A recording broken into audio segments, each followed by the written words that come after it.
Hoy estamos viviendo momentos súper entretenidos. Estamos, la discusión de presupuesto que está terminando, que se construye en gran medida con las estimaciones del precio del cobre. El litio ha rebotado mucho.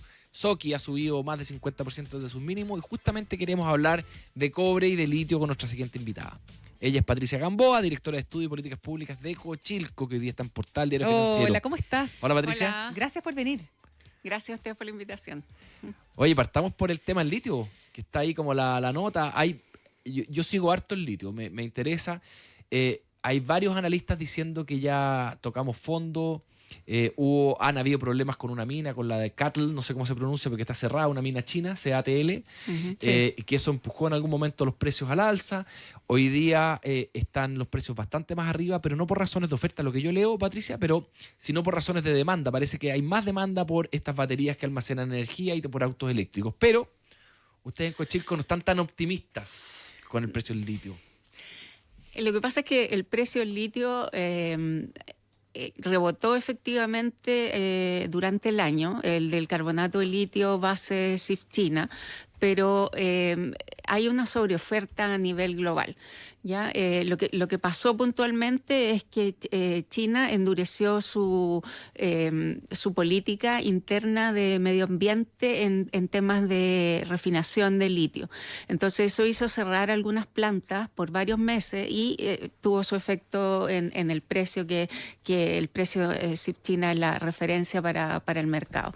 Ya, o sea, es algo puntual. Eso, temporal, eso te quiero preguntar. Temporal, porque si tú lo ves, actualmente está como en 9.300 dólares la tonelada. Debería fluctuar no más allá de 10.500 nosotros, según nuestros pronósticos, pero a mediano plazo no debería llegar más allá de 12.000 dólares. Yeah. Ahora, es importante ese nivel porque se cree que ese es el precio que desarrolla más proyectos. Sin embargo, hay en este minuto una sobreoferta. O sea, es muy difícil que lleguemos a los niveles de 70.000 dólares que estuvieron hace 3 años. Sí. Patricia, y esa sobreoferta, que sigue siendo alta, ¿es por nuevos yacimientos, proyectos que están en desarrollo en distintos países? Es porque los niveles de precio de hace 3 años que gatillaron nuevos proyectos. Efectivamente, un nivel de 70.000 generaba un margen muy alto para los productores y eso hizo que en la actualidad haya bastante sobreoferta. Tú, Patricia, hablas como de 12.000 dólares la tonelada como precio a largo plazo.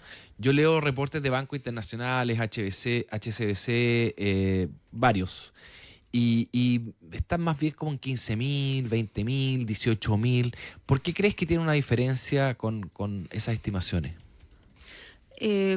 Básicamente dependiendo de la factibilidad de que entren nuevas operaciones. ¿Ya? Nosotros somos bien conservadores en Cochilco en términos de pronósticos de precio también. O sea, los bancos son generalmente mucho más agresivos. Se ve en el cobre que ya están hablando de 6 dólares la libra para 2 años más.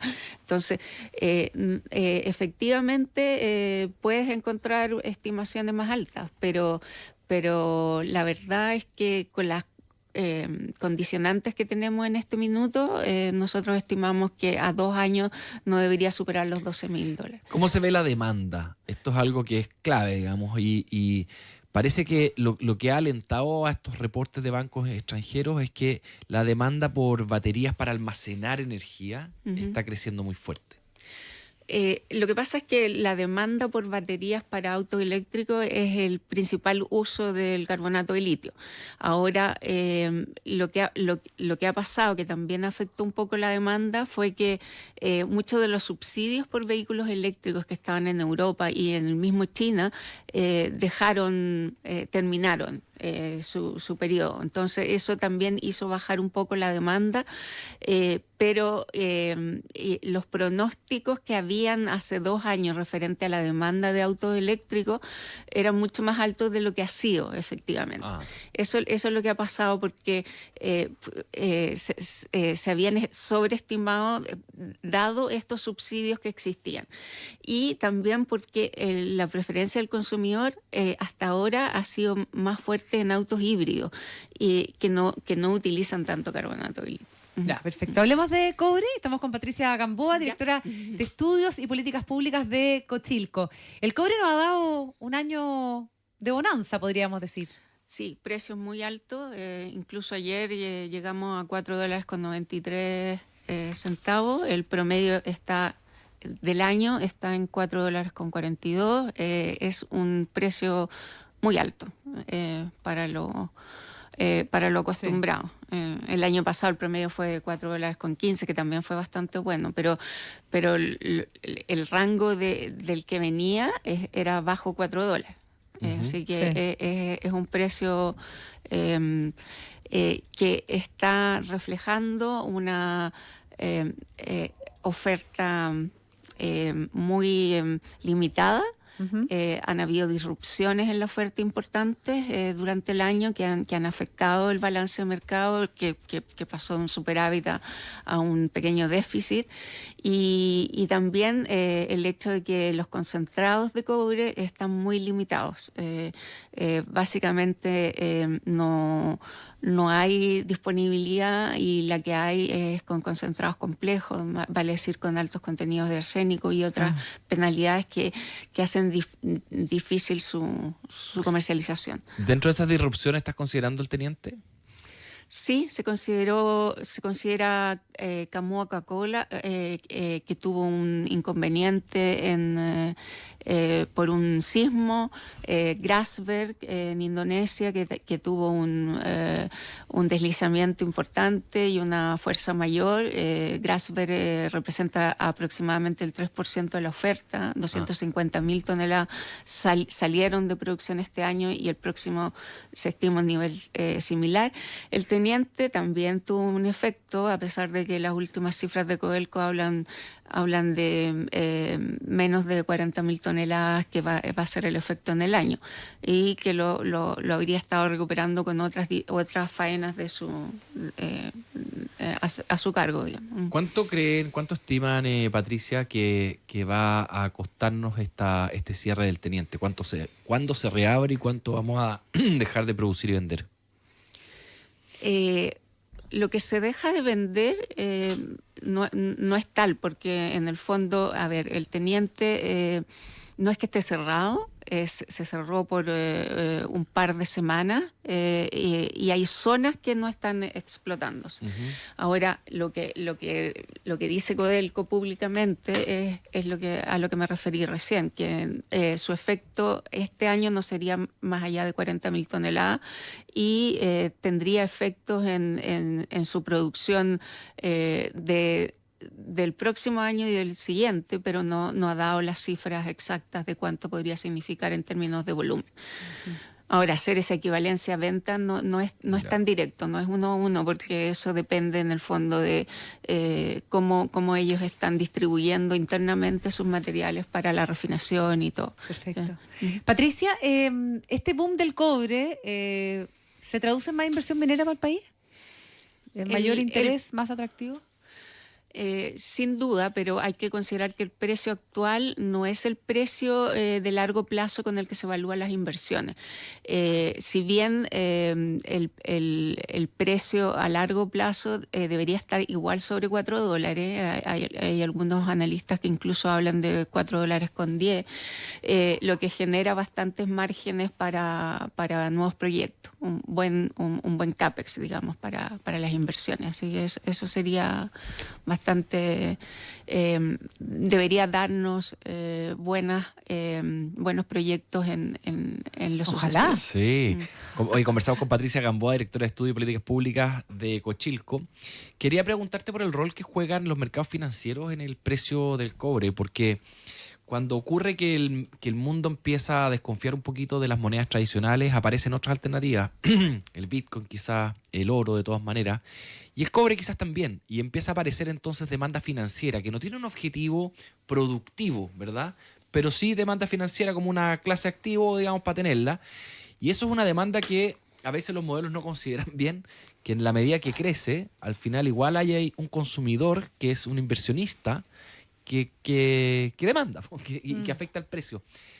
¿Pasa eso con el cobre? Con el oro seguro pasa, pero no sé si pasa a nivel del cobre. Sí, sí pasa a nivel del cobre. O sea, con el oro de todas maneras es un material de refugio, y el cobre siempre ha tenido demanda financiera. Con buenos niveles de precio y con bajos, porque en el fondo el inversionista lo que busca es poder ganar los diferenciales en las diferentes preciaciones de bases de metales en las cuales se transa el cobre. Y también no solo cuando nosotros hablamos de precio, hablamos de la cotización spot, vale decir, del día en el que estamos conversando, pero también hay una apreciación a 3 meses, que es el cobre a futuro. Cuando hay diferenciales entre esas dos preciaciones, nosotros hablamos de contango de backwardation. Backwardation, sí. El Si está empinada la contango curva, es va para cuando el precio futuro es mayor que el precio spot actual, y el backwardation es cuando el precio futuro es menor que el precio actual. Y generalmente lo que pasa es que el inversionista trata de ganar los diferenciales y empiezan a vender volúmenes importantes, a transarlos en bolsa cuando pueden apropiarse de esos márgenes. Ya. Otra pregunta que te quiero hacer respecto de cobre es ¿qué riesgos tiene este alto precio para no repetir otros ciclos en el sentido de la bonanza y la caída, ¿no es cierto? Que genera mucha frustración también en la gente. Lo hemos conversado en otras veces, en otras oportunidades con otros economistas.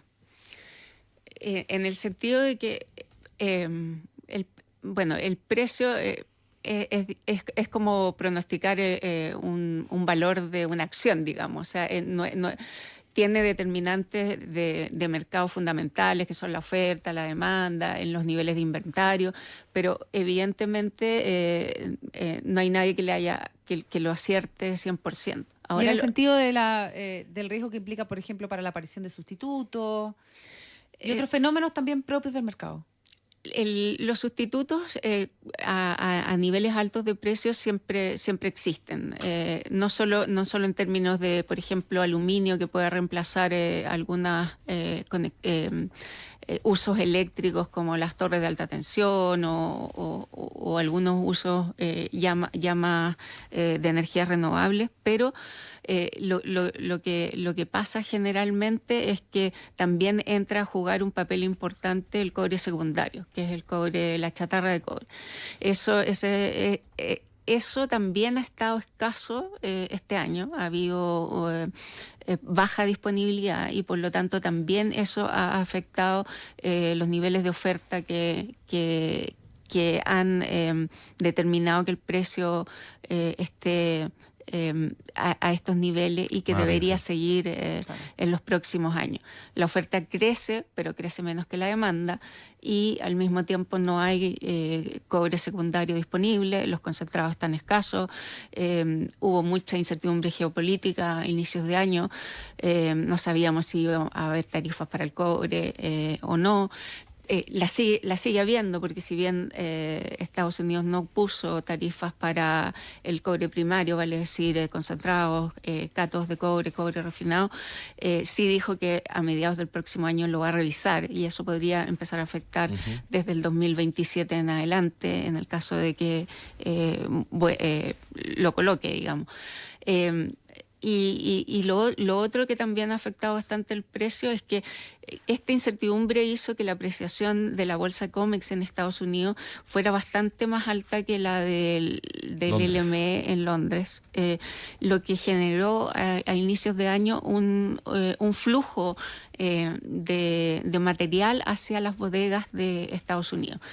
Y eso evidentemente desbalanceó el mercado, porque la demanda en Estados Unidos, si bien existe y es importante, no es tan alta como en Asia. Generalmente ese era un cobre que debió haber ido a China y los países del sudeste asiático, que están creciendo su demanda fuertemente, digamos. Pero Estados Unidos tiene hasta el día de hoy un importante volumen de material en bodega, y no se sabe incluso cuánto podrían tener los convertidores como inventarios comerciales dentro de sus plantas. Perfecto. Bien, Patricia Gamboa, directora de Estudios y Políticas Públicas de Cochilco, muchas gracias por haber estado hoy día con nosotros proyectando los precios de estos minerales metálicos y no metálicos tan importantes para nuestro país. Que te vaya muy bien, Muchas Gracias, Patricia. Patricia, que esté muy bien. Gracias. Un gusto, que son las estén muy 10.